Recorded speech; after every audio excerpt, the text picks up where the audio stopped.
अमरावती जिले के मेलघाट के विकास को लेकर राजनीति तेज हो गई है। प्रहार जनशक्ति पार्टी के अध्यक्ष और पूर्व मंत्री बच्चू कडू द्वारा घोषित मेलघाट संघर्ष पदयात्रा पर भाजपा ने सवाल उठाए हैं। भाजपा नेता गोपाल तिरमारे ने कडू पर हमला बोलते हुए कहा कि संघर्ष यात्रा निकालने से पहले उन्हें मेलघाट की जनता से माफी मांगनी चाहिए। मेलघाट क्षेत्र के विकास को लेकर एक बार फिर सियासत गर्मा गई है। पूर्व मंत्री बच्चू कडू ने 1 मार्च से मेलघाट में 250 किलोमीटर की संघर्ष पदयात्रा निकालने की घोषणा की है।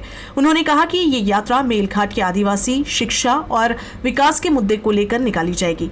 तसं जो मेळघाट आहे तो म्हणजे स्वातंत्र्य झालं पण मेळघाट कुठं विकासापासून कसं दूर राहिलेला आहे तसं आम्ही सगळं तुम्हाला सांगितलं। स्कायवॉक बंद आहे, शाळा तिथे संपलेल्या अवस्थेत आहे, आरोग्याची तर 3-13 वाजून टाकले, तुमच्या पिण्याच्या पाण्याचे प्रश्न त्याच्या तसेच कायम आहे, विद्युत नाही, 75 वर्ष झाल्यापासून अजूनही लोकांना इलेक्ट्रिकचा खंबा त्या गावानं पाहिलेला नाही आहे।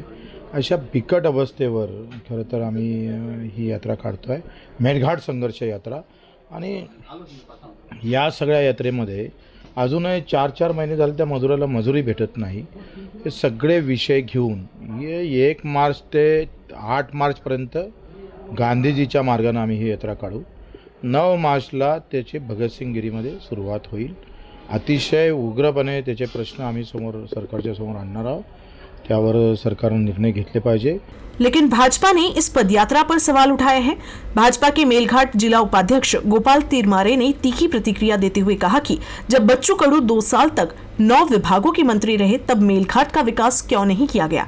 तिरमारे ने ये भी कहा कि संघर्ष यात्रा निकालने की बजाय कडू को मेलघाट की जनता से माफी मांगो पदयात्रा निकालनी चाहिए। बच्चू कडू हे 2.5 वर्ष शिक्षण राज्यमंत्री असताना तेव्हा मात्र त्यांना त्या ठिकाणी मेळघाटच्या आदिवासींच्या विद्यार्थ्यांचे प्रश्न त्या ठिकाणी दिसले नाही।